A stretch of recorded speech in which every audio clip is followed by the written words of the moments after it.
this is request video. para mo nawalaan. Gut feel.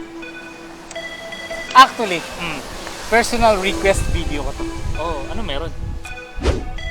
Back in 2013, Oh, kung naalala mo, lumabas si Duke.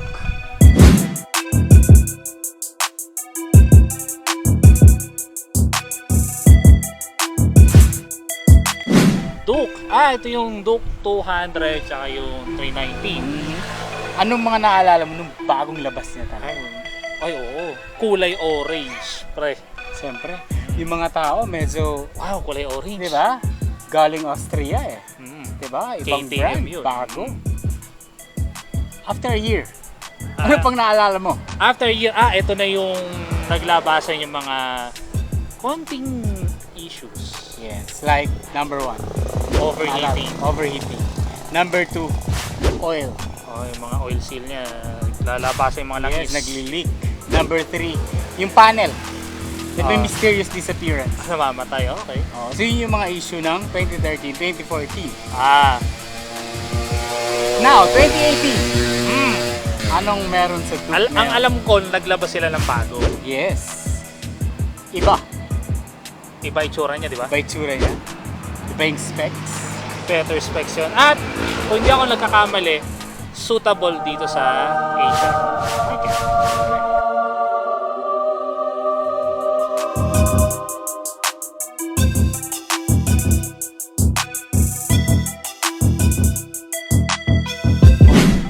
Bakit ba natin pinag-uusapan yan? Because I feel the need. The need to change bike. Okay. Naalala ko yung 600 mo. Yes. Naalala mo kasi natin dinala yun. Nagano ka? Baguio, balikan. Baguio, balikan. Oo. Nagpagudpud ka. Aurora, Baler. Oo. Yung kasiguran, hindi ko makalimutan yan. Alam mo bakit? O bakit?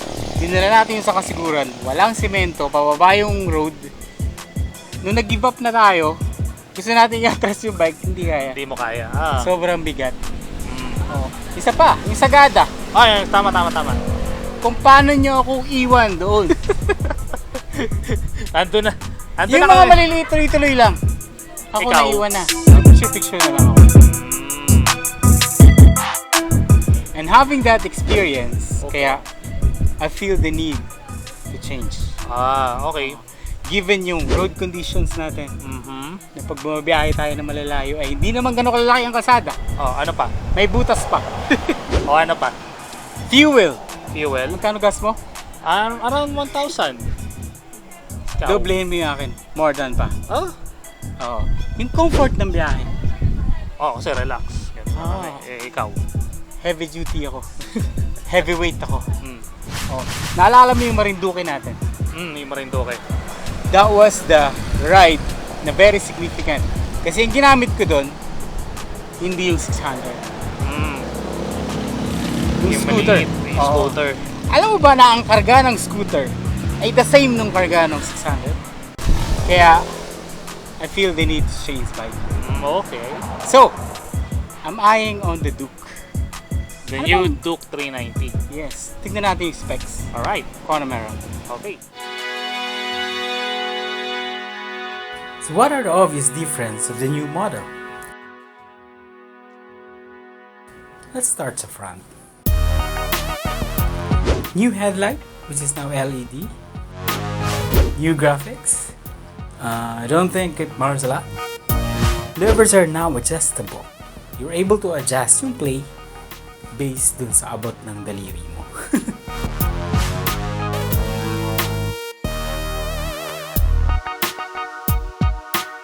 The TFT dash.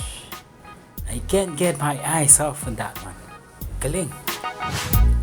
Bigger tank capacity. Ibig sabihin, mas mahaba-haba pa ang biyahe natin. Which is now 13.4 liters. Oops. No grab bar. So, sa akin ka ngayon nahawak. No boys, please. Mas maliit na tail. The muffler. The muffler that came from the belly and now nasa side na. na common na ginagawa natin as upgrade. Mukhang ang KTM ay nakikinig sa mga riders.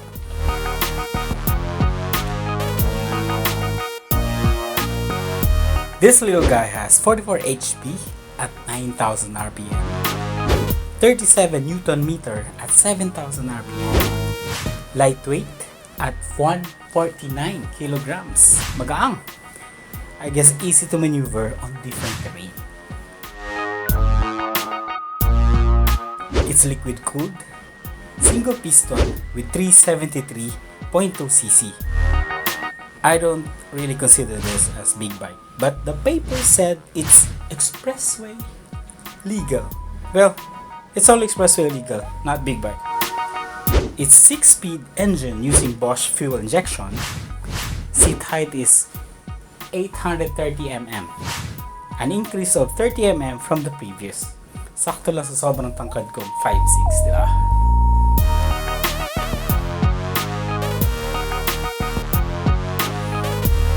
At kahit na wala akong abs, this bike is equipped with anti-lock braking system, with the front using single 4 piston and the rear single piston floating pin caliper.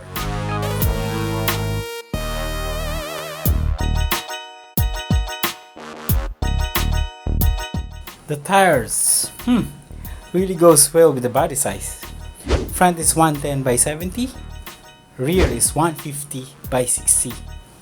I want to talk some more on the specs kaso I want it sana on real ride. Kaya I'll add na lang when we get our hands on this bike. Plus, the side mirror I think is really terrifying.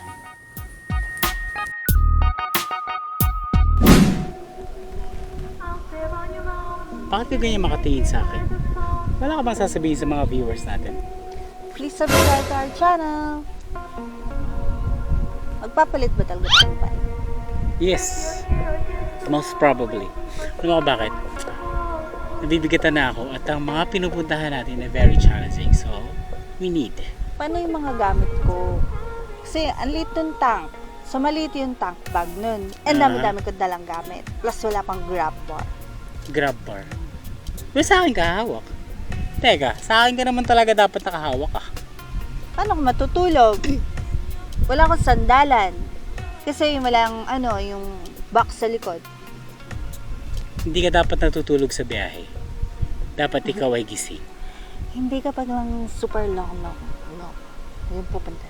Long Mhm. ride. Pwede ba yan sa Expressway? Yes, pwede. Hindi siya big bike kasi ang big bike for me 400cc and up.